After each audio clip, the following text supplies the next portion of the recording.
Le chantier principal de la Côte d'Ivoire qui commence, disait-il en 2012, c'est la pierre angulaire de la réconciliation. Mais alors, qu'est-ce qui change en 2017? En 2012, la réconciliation supposait l'attente que tous ceux qui, à un moment donné, bien sûr, s'étaient affrontés, tous ceux qui, en Côte d'Ivoire, à un moment donné, avaient pris le risque de s'affronter à la vie et à la mort, que tout cela fasse chacun un pas vers l'autre. La réconciliation était encore ici, littéralement, conditionnée par l'effort de tous et de chacun. Que fait le président Guillaume Soro dans le discours du 3 avril 2007?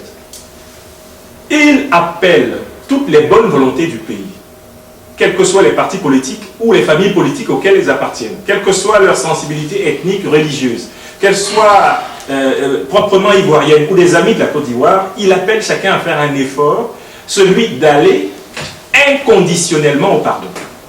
C'est-à-dire de pardonner et de rechercher la réconciliation sans nécessairement imposer les préalables aux autres. Le professeur Franklin Nyamsi, conseiller spécial du président de l'Assemblée nationale de Côte d'Ivoire, Guillaume Kibafori Soro, était ce samedi 24 juin 2017 face à la presse à Paris pour, dit-il, annoncer la tenue très prochaine d'un colloque international du pardon et de la réconciliation en Côte d'Ivoire. Vous venez de vous entraîner avec la presse ivoirienne représentant à Paris. Quel est le fond du message à leur passer? Le fond du message est le suivant. Le président de l'Assemblée nationale de Côte d'Ivoire, son Excellence Guillaume Soro, dont je suis le conseiller spécial, nous a invités à organiser les 9-10 septembre 2017 prochains ici à Paris un colloque international sur le pardon et la réconciliation en Côte d'Ivoire. Vous savez, le Club international de conférences avait organisé ces 4 dernières années sur place à l'Assemblée nationale de Côte d'Ivoire un colloque chaque année portant sur une thématique d'intérêt collectif. Le président nous a demandé cette fois-ci de le faire à l'étranger de telle façon que les énergies intellectuelles de l'étranger, la diaspora ivoirienne et africaine, mais aussi de la diaspora les intellectuels africains, les politiques français, des gens qui ont des expériences du pardon et de la réconciliation à travers le monde, eh bien, viennent apporter leur expertise, leur expérience, leur vécu, de telle façon que eh bien, la législature ivoirienne s'inspire des recommandations pertinentes de ces personnes avisées afin de continuer à booster le processus du pardon et de la réconciliation entamé par le régime du président Alassane Ouattara en Côte d'Ivoire et bien sûr appuyé par l'action législative de l'Assemblée nationale.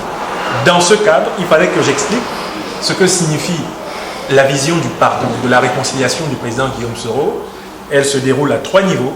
Un niveau structurel, il faut que les besoins sociaux en termes de bien-être, en termes d'amélioration des conditions de vie, en termes de réinsertion sociale, que ces besoins sociaux soient prioritairement adressés dans cette période-ci. Deuxième point, la réconciliation sur le plan psychologique. Il faut aider les uns et les autres à désempoisonner leur esprit. D'ailleurs, je crois qu'on en a vécu un épisode cet après-midi. Il nous faut être à l'écoute de toutes les frustrations, de toutes les souffrances des Ivoiriens de tous les bords, en leur demandant à chaque fois de réussir à surmonter cette haine qui malheureusement rend malade physiquement, rend malade psychiquement et rend malade collectivement. Et enfin, il y a un troisième niveau, c'est la réconciliation spirituelle. Quel est l'esprit de la réconciliation? Pour le président Guillaume Soro, il s'agit de bâtir la Côte d'Ivoire d'aujourd'hui et de demain sur des fondements qui l'empêcheront à tout jamais de vaciller à nouveau comme cela a été malheureusement le cas il y a 6 ans, il y a 10 ans, il y a bientôt 30 ans de crises successives. C'est dans cet esprit qu'il nous a chargé d'écouter surtout les Ivoiriens qui ont souffert, surtout les Ivoiriens qui doutent, et même surtout ceux qui sont en désaccord avec lui. J'étais particulièrement heureux d'avoir une presse ivoirienne qui m'a posé toutes les questions qu'elle voulait me poser, et à un moment donné, d'avoir même la visite de partisans manifestement radicaux de l'ancien régime de Côte d'Ivoire, qui, à leur manière, ont exprimé leurs besoins de réconciliation, leurs besoins de paix, leurs besoins de justice. Et c'est pour cela que ce colloque est organisé. Il s'agit donc d'un colloque où il y aura des personnalités scientifiques issus de toutes les sensibilités politiques ivoiriennes, des personnalités scientifiques internationales. Il y aura par exemple M. Alain Toussaint, M. Tiburce Kofi, moi-même, un certain nombre d'intellectuels ivoiriens. Il y aura des intellectuels africains venus d'autres pays africains comme le Rwanda et l'Afrique du Sud qui vont s'exprimer.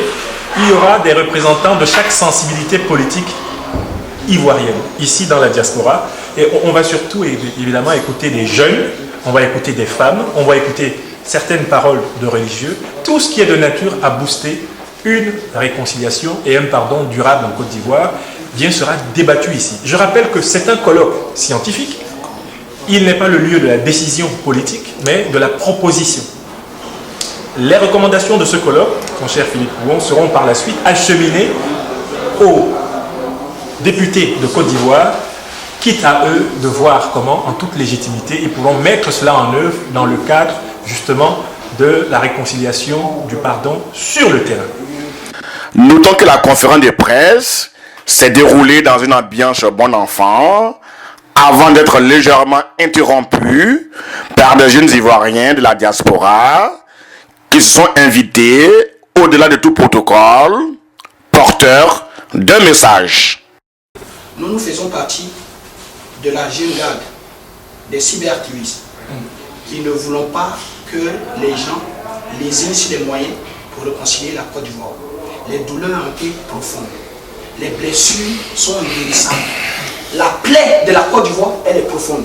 Nous aspirons à des choses nouvelles. Mais nous disons que nous ne pouvons pas éponger de façon trop facile pour ne pas revivre notre histoire. Quelle est la légitimité de venir voir aujourd'hui les gens de la diaspora qui eux-mêmes pendant la guerre étaient là, chez eux, tranquilles, qui n'avaient que des bribes d'informations et qui mangeaient leurs steaks à leur faim.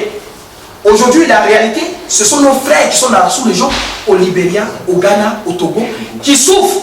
Nos sœurs. Est-ce que vous me permettez de vous répondre? Non, je vais vous laisser la possibilité. Mais dans tous les cas, vous gagnerez et tout à m'écouter. Mais je vous écoute. Parce que derrière ce que je dis, c'est un message que vous allez adresser à Soro-Guillaume. Vous comprenez? On a vu que vous êtes un conseiller, vous êtes écouté, vous faites mes épieds. Voilà, déjà. Je suis content que vous soyez. Mais très vite, Franklin Nyamsi invitera les uns et les autres à profiter de la tribune qu'offrira le colloque pour mieux exprimer les différentes opinions, lesquelles seront versées dans un livre blanc des recommandations du colloque et transmis au président du Parlement ivoirien. Nous sommes là. Donc, donnez votre contexte. Et moi, c'est moi qui viendrai chez vous. Il n'y a pas de souci. Je suis en mission pour venir chez vous. Il n'y a pas de souci, nous sommes là.